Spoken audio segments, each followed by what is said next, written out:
Et ils appellent ça une mine. Une mine! Pas mal, non? C'est français.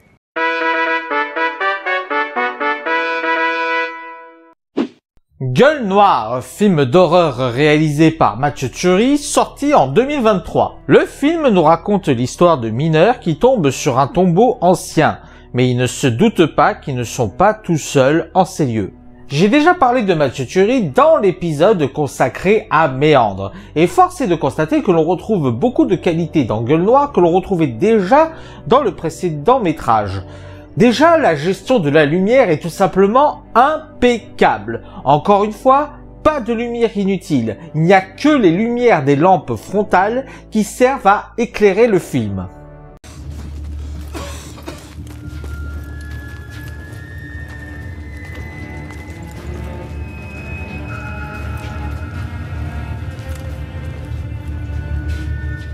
Bon, va falloir séparer.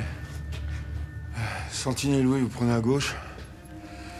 Miguel, tu viens avec moi? C'est sans doute la décision la plus intelligente à avoir fait dans ce film, car cela donne une ambiance naturelle dans ce film, quelque chose d'extrêmement claustrophobique.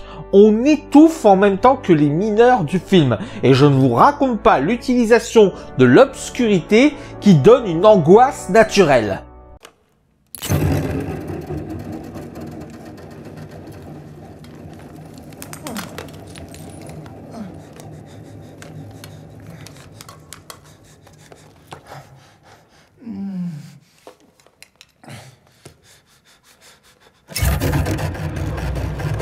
Mais ce qui amène également l'horreur du film, c'est la créature en elle-même, totalement inspirée du mythe Lovecraftien. C'est d'ailleurs totalement assumé avec l'évocation du fou Abdul al-Razem et même l'évocation des grands anciens.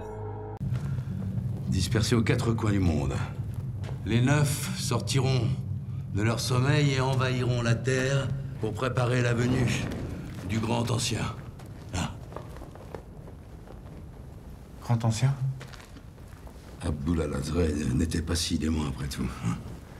Professeur.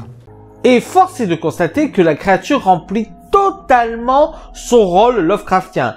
Certains pourraient la trouver ringarde avec son côté personne dans un costume, mais je trouve que ça apporte quelque chose, ça apporte un certain impact, une certaine présence physique dans une période où les effets spéciaux sont majoritairement numériques.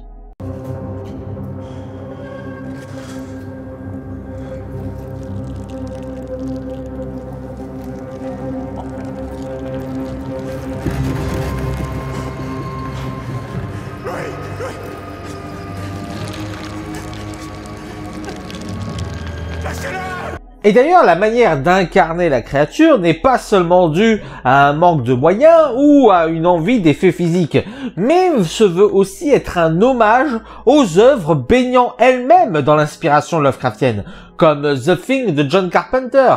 D'ailleurs, on retrouve dans ce film également une certaine violence graphique qui peut y faire penser. Je massacrer. Non, non, ne faites pas ça.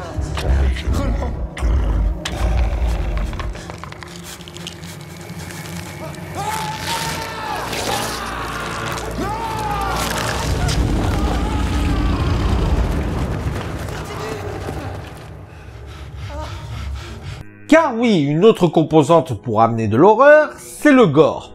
Alors, vous me connaissez, d'habitude, je ne suis pas fan de gore. Mais je trouve que dans ce film, c'est plutôt bien dosé. C'est assez graphique pour que ce soit violent et horrifique, mais pas trop non plus pour tomber dans du cartoon et rester premier degré, là où beaucoup de torture porn ont tendance à en faire beaucoup trop.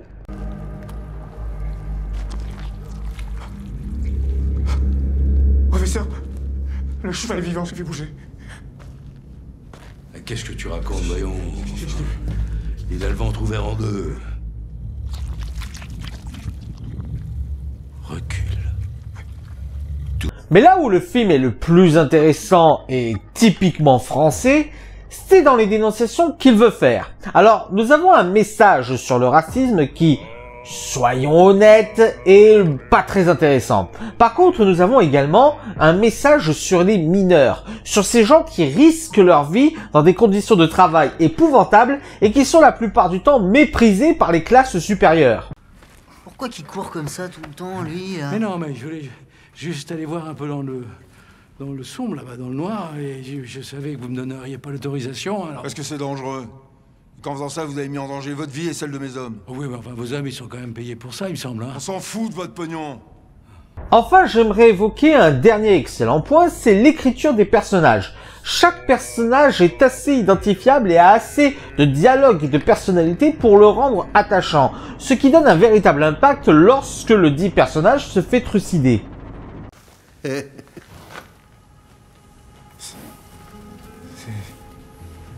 Qu'est-ce qu'il y a? T'as jamais vu de cheval? Hey. Si, mais je m'attendais pas à en trouver un ici, c'est tout. Ah ouais. C'est mon cartouche. Un bon petit gars, ça. Hein? C'est le meilleur cheval des mines de la région. Un des derniers aussi. En bref, si vous cherchez un film d'horreur Lovecraftien se servant avec intelligence et efficacité de l'obscurité et ayant un propos assez inédit, allez voir Gueule Noire. En plus, c'est français.